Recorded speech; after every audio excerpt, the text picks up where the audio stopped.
Hello everyone, welcome to learning वाला junction. आज मैं बात करने वाला हूँ पीएफ प्रोविडेंट फंड के फाइनल विड्रॉ। ये बड़ा इंपॉर्टेंट है। कई लोग खुद नहीं कर पाते, दूसरे से कराते because they are not confident about.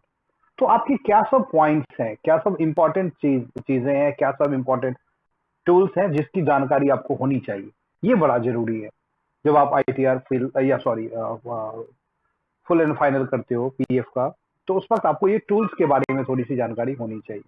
तो सबसे इंपॉर्टेंट है कि जब भी आप फुल एंड फाइनल पीएफ निकालने की कोशिश करोगे तो वो केवल 60 डेज के जॉब गैप के बाद मिलेगा। तो बहुत सारा र्यूमर है मार्केट में। कई लोग सोचते हैं कि मैंने एक कंपनी छोड़ा, दूसरा कंपनी ज्वाइन कर लिया तो पुराने कंपनी का मैं पैसा निकाल लूंगा। ऐसा नहीं होता है। पीएफ में अगर आपके पास 3 अकाउंट है, पैसा हमेशा उसी अकाउंट से फाइनल निकलेगा जो आपका अभी करंट है। मतलब पुराने अकाउंट से पैसा कभी भी नहीं निकलेगा फाइनल सेटलमेंट के रूप में। हाँ, वो एडवांस निकाल सकते हैं यदि पुराने अकाउंट्स के अंदर डेट ऑफ लिविंग नहीं डला हुआ है। कभी कभी डला हुआ भी है तो कुछ कभी कभी पैसा निकल भी जाता है, एडवांस निकाल सकते हैं। फाइनल पीएफ निकालने के लिए वो पैसे आगे ट्रांसफर होना बहुत ही जरूरी है। मतलब सारे अकाउंट का पैसा आपके करंट अकाउंट में आना चाहिए। जब आप ट्रांसफर के बारे में सोच रहे हो, मैं थोड़ा डिटेल में बताता हूं पीएफ विड्रॉ कंडीशन।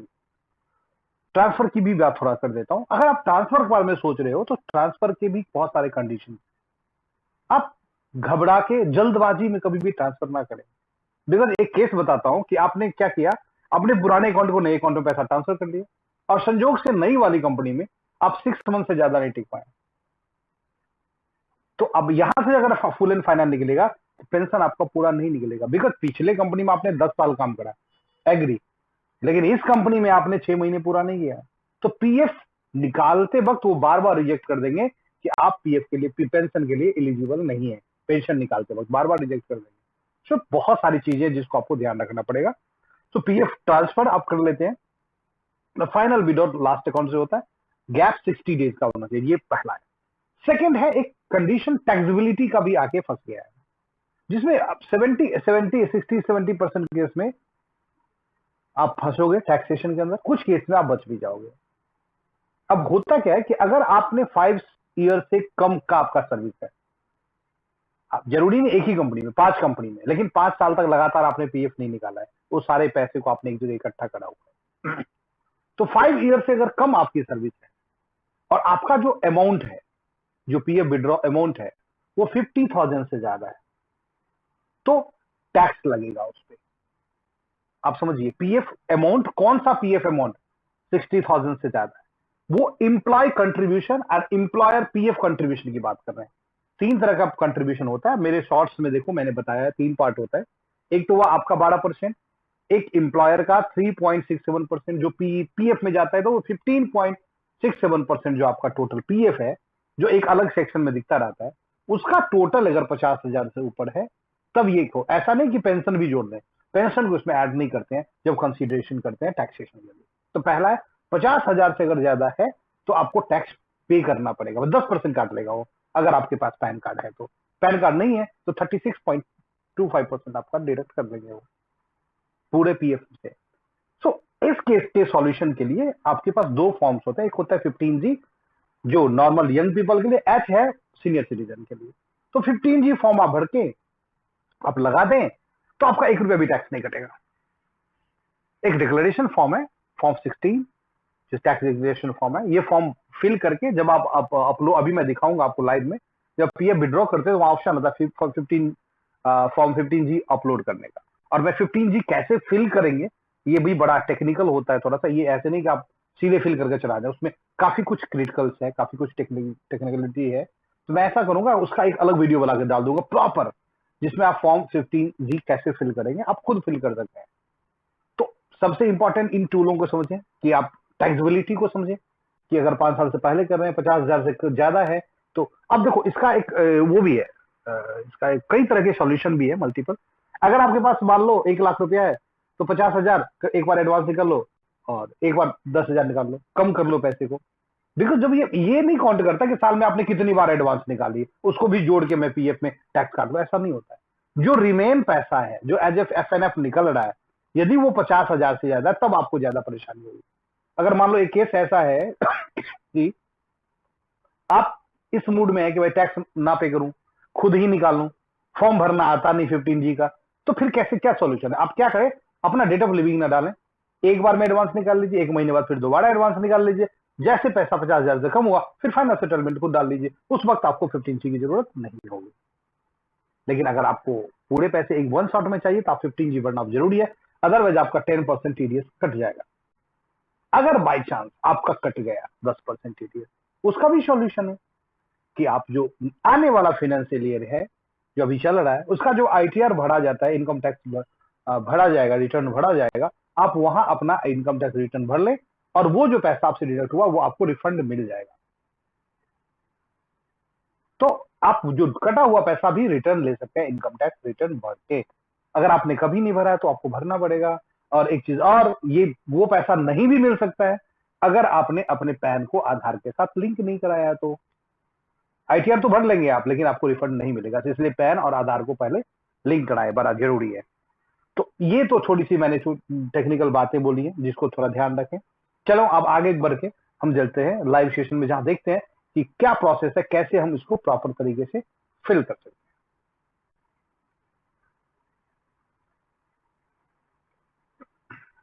सबसे पहले गूगल पेज पे चले जाएं हम नॉर्मली। देखो पीएफ के ना दो साइट है, दो डिफरेंट वेब पेज है। एक तो है जहां आप यूएन रिलेटेड एक्टिविटीज करते हैं, पीएफ विड्रॉ करते हैं, अपना केवाईसी करते हैं, अपने किसी तरह का करेक्शन करना है करते हैं, ये सारा का सारा एक अलग सेक्शन है जहां अपना अपडेट करते हैं, नेम, डेट ऑफ बर्थ, सब कुछ अपडेट कर सकते हैं। इस सब का एक अलग पोर्टल है। पीएफ पासबुक का अलग से पोर्टल है। तो वो दो अलग अलग, आप चाहेंगे एक पे दोनों, मैं यहाँ नॉर्मली उमंग पे ना पासबुक वाले सेक्शन पे रहते हैं, इस पे नहीं रहते, तो दो अलग अलग पोर्टल है। तो मैं, अगर आपको पोर्टल पे पहुंचना है तो आप लिखें यूनिफाइड, ये तो एम्प्लॉयर पोर्टल है, सॉरी मेंबर पोर्टल की बात करें, member portal, yes it is member portal. Member portal पे आ गए, मेंबर पोर्टल पे आ गए, उसके बाद आपको यूएन नंबर और पासवर्ड डालना जो भी आपके पास है।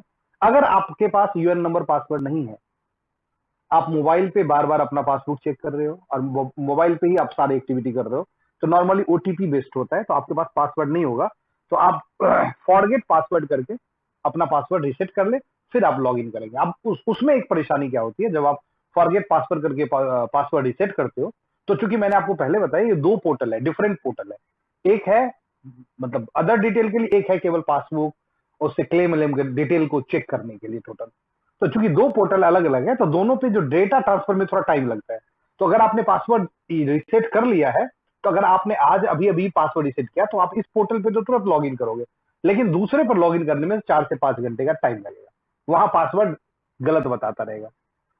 तो 4-5 घंटे बाद जब दूसरे पोर्टल पर ट्राई करेंगे तो आप पासबुक भी देख पाएंगे। तो एक थोड़ा सा लोग इसमें भी जब बहुत ज्यादा परेशान हो जाते हैं, तो पासवर्ड रिसेट करते हैं। अगर आपका मान लो पहली बार पीएफ कटा है, तो आप यहाँ से नीचे ऑप्शन है यूएन एक्टिवेट, ये इसका भी मैं वीडियो डाल दूंगा कि अगर आपका नया अकाउंट है और आपका यूएन एक्टिवेट नहीं है तो कैसे करेंगे, इसका भी मैं एक वीडियो बना के डाल दूंगा।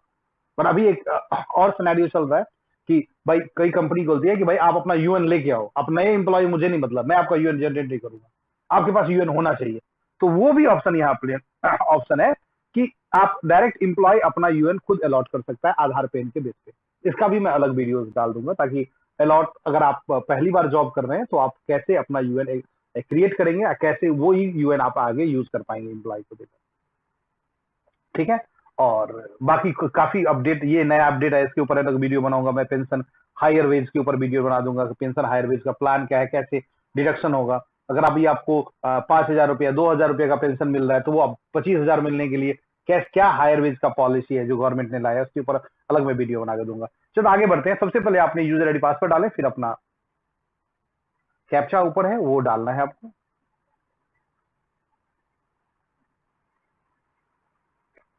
लॉग इन करें। ये भी एक बड़ा इंपॉर्टेंट चीज है। अगर अगर आपका 6 महीने 5 महीने से ज्यादा पुराना हो गया पासवर्ड, तो वो आपको पासवर्ड रिसेट करने के लिए जरूर बोलेगा, तो आपको पासवर्ड रिसेट करने के लिए जरूर बोलेगा। तो मेरा पासवर्ड मतलब इसका पासवर्ड ऑलरेडी रिकॉर्डेड है, पुराना पासवर्ड मैंने डाल दिया, नया पासवर्ड मुझे जो बनाना मैं डाल देता हूँ।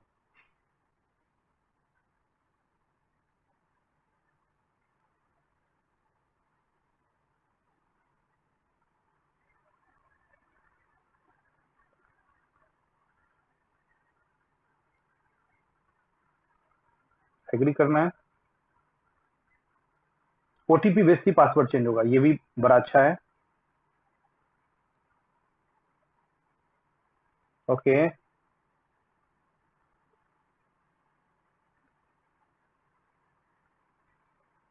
मैच करिए। अब ये ओटीपी आएगा, you need to put the OTP there. अब मुझे आपको वहां ओटीपी डालना है।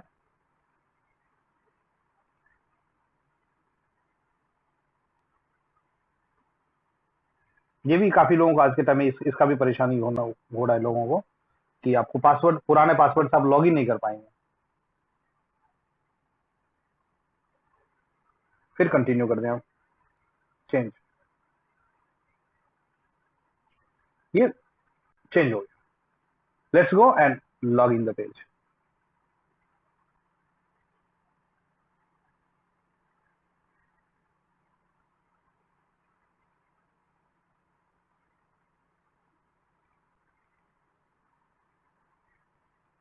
सेव तो कर दिया था।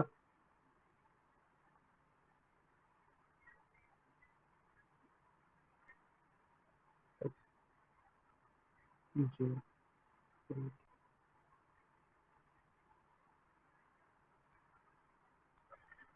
Again you log in the page. अब पेज पे आ जाए। अब सबसे ज्यादा जरूरी हमारे लिए है कि हम सीधे, अब मैं बहुत कुछ नहीं बताने वाला हूं, मैं सीधे एक बार अब अपना केवाईसी देखकर डायरेक्ट जाके हम ऑनलाइन फाइनल विड्रॉ के बारे में दिखाने वाला हूं। तो एक बार केवाईसी देख लें। KYC, okay, done, okay, let's go and start the final. तो आपको क्या करना है, आपको ऑनलाइन सर्विस पे जाना है और फिर क्लेम पे चलना है। Online service, then claim. ये है पीएफ विड्रॉ करने के लिए, ये है ट्रांसफर करने के लिए। ये जो को भी आपने कुछ किया है कभी भी ट्रैक करने के लिए कोई पुराना एस्टिमेट, तो मैं ऑनलाइन क्लेम पे जाता हूँ। ठीक है, अब मुझे यहाँ बैंक अकाउंट नंबर डालना है। I am searching it out and putting it.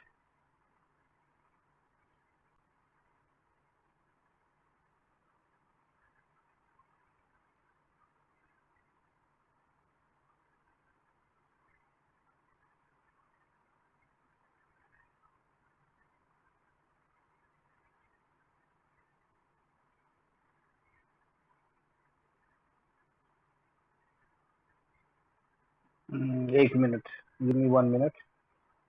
मैं थोड़ा यूजर आई डी पास वो ले लूँ, बैंक अकाउंट डिटेल ले लूँ। लेकिन आप जब भी पीएफ फाइनल विड्रॉ के लिए चल रहे हैं तो पहले आप, आपके लिए एक बहुत जरूरी है ये चेक करना कि क्या आपके लास्ट कंपनी में रेट ऑफ लिविंग डला हुआ है। ये बहुत जरूरी, that is very very important. अगर नहीं है तो आप क्लेम ही नहीं कर पाए। कई लोग कहते हैं कि सर, कई बार मुझे क्वायरी आता है, सर मैं उसके लिए डाल रहा हूँ तो 31 फॉर्म ही आ रहा है, एडवांस वाला ही आ रहा है, क्यों नहीं आ रहा है? तरीका होता है कि आप व्यू में जाएं और सर्विस हिस्ट्री चेक करें। यूएन कार्ड पे क्लिक कर दिया, चेक सर्विस हिस्ट्री करेंगे तो यहाँ डेट ऑफ लिविंग नहीं डला हुआ, तो फिर आप डेट ऑफ लिविंग खुद ही डाल सकते हैं। मैनेज के अंदर, मार्क एग्जिट के अंदर जाके आप खुद डाल सकते हैं। जैसे मैंने ये सेलेक्ट किया, अपने आप ऑप्शन आ जाएगा डेट ऑफ लिविंग डालने का। आप मंथ सेलेक्ट करें, यहाँ सेलेक्ट करें, मान लो मैं एक डेट ले लेता हूँ, एग्जाम्पल देता हूँ। ये डेट ले लिया, ये डेट ले लिया। यहाँ से आप हमेशा शॉर्ट सर्विस डालें, दूसरा कोई भी ना डालें, शॉर्ट सर्विस डालें और फिर इसको टिक करें। जैसे आप इसको टिक करेंगे और ओटीपी पे क्लिक करेंगे तो यहाँ जो हैंड है, हैंड के पीछे एक बॉक्स आ रहा है जो लोगों को दिखता ही नहीं है। इसीलिए लोग क्या करते हैं, बढ़ नहीं पाते अपना डेट ऑफ लिविंग, क्योंकि यहाँ छोटे छोटे दो बॉक्स हैं। एक बॉक्स यहाँ है एग्री करने के लिए, जैसे ओटीपी आएगा आपको यहाँ क्लिक करेंगे एग्री करने के लिए तो नीचे बॉक्स मिल जाएगा ओटीपी डालने के लिए। वो ओटीपी डाल के सबमिट कर दीजिए, बस डेट ऑफ लिविंग हो जाएगा। आप जब डेट ऑफ लिविंग डालते हो तो वन शॉट में कंप्लीट हो जाता है, लेकिन जब एम्प्लॉयर डालता है तो 2 बार उसे अप्रूव करना पड़ता है। तो डेट ऑफ लिविंग डालना बड़ा जरूरी है। अभी मैं डालूंगा नहीं, मैं आपको फाइनल प्रोसेस ही बता देता हूँ। यहाँ आके आप बैंक अकाउंट नंबर डालिए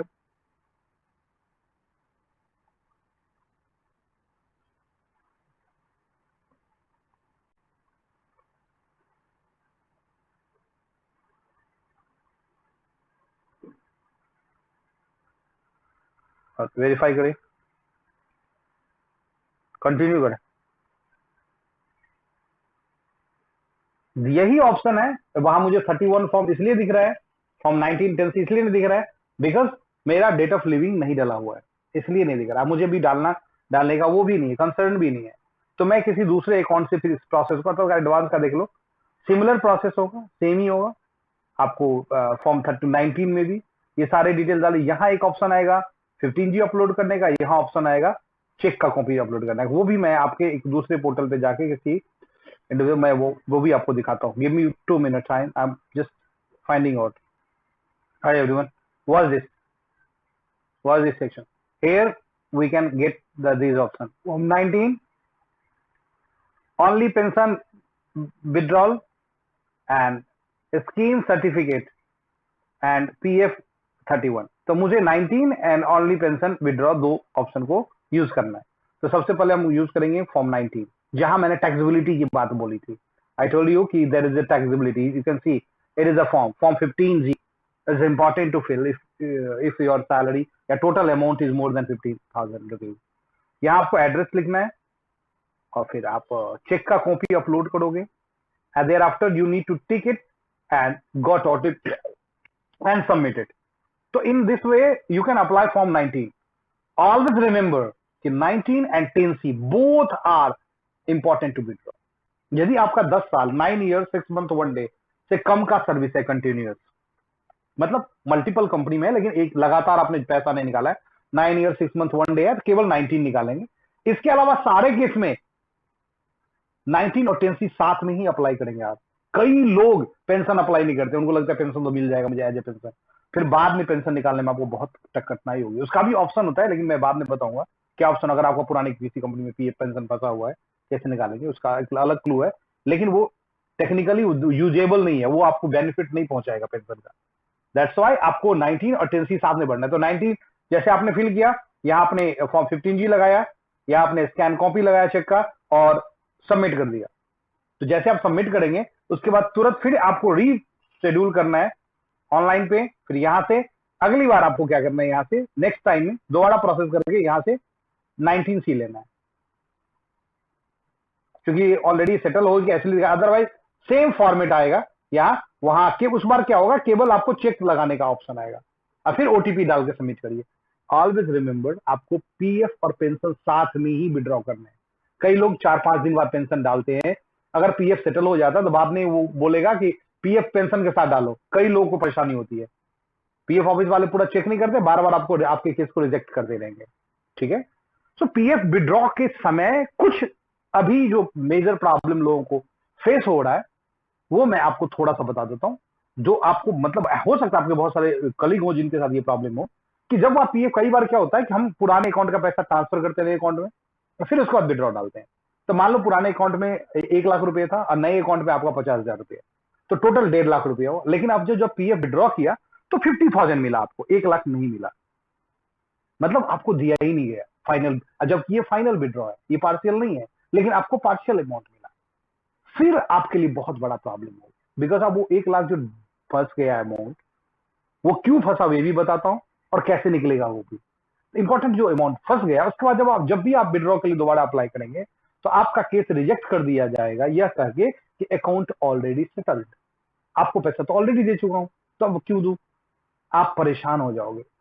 परेशानी की बात तब और बढ़ जाएगी, मान लो अप्लाई आप कर सकते हो तब ना जब घर बैठे हो, आपके पास कोई जॉब नहीं है, लेकिन बाय चांस आप कहीं जॉब लग गया, तब तो वो पैसा फंस ही गया। फिर उसका निकालने का तरीका ही अलग होगा। आपको मैनुअल फॉर्म पीएफ कंपोजिट भरना पड़ेगा, अपने आधार पैन चेक के साथ पुराने वाले एम्प्लॉयर से साइन करा के पुराने वाले पीएफ ऑफिस में जमा करना पड़ेगा। ये कहलाता है पेंशन पार्ट पेमेंट या पीएफ पार्ट पेमेंट। ये 2 फॉर्म बढ़ेगा, पीएफ पार्ट पेमेंट या पेंशन पार्ट पेमेंट, तो वो पैसा निकलेगा। क्यों नहीं निकला, उसका रीजन ये है कि आपने पैसा जो ट्रांसफर किया, तो जब वो पैसा एक अकाउंट से दूसरे अकाउंट में ट्रांसफर होता है तो वहां एक लाइन लिखी होती है ट्रांसफर अमाउंट के पास, that is amount is under verification. अगर अमाउंट अंडर वेरिफिकेशन है तो वो अमाउंट तो ट्रांसफर हुआ है, लेकिन वो वर्चुअल है, that is not actual amount as long as verification will not be done. तो आपने क्या किया, पैसा ट्रांसफर किया, आपको मैसेज आया कि भाई 1 लाख रुपए इसमें आ गया, अगले दिन आपने अप्लाई डाल कर दिया फाइनल विड्रॉ, तो वो पैसा तो आया ही नहीं था, आपने तो जो पड़ा है वही मिलेगा, 50 मिल गया। अब जब वो पैसा आया उससे पहले आपका अकाउंट बंद हो चुका है, बिकॉज आपने पैसा निकाल लिया। तो इसका सॉल्यूशन होता है पीएफ पार्ट पेमेंट में, जिसके लिए भी मैं आने वाले टाइम में आपको वीडियोस बनाऊंगा।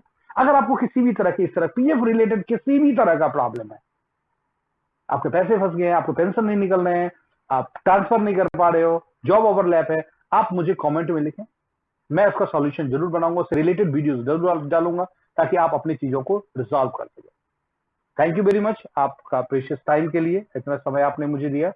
और मैं चाहूंगा कि प्लीज आप हमारे चैनल को सब्सक्राइब करें, अपने दोस्तों तक, एम्प्लॉय तक पहुंचाएं, जिनको जो भी प्रॉब्लम है, जो बेनिफिट है, वो हमारे वीडियोस के थ्रू से उनको मिल सके।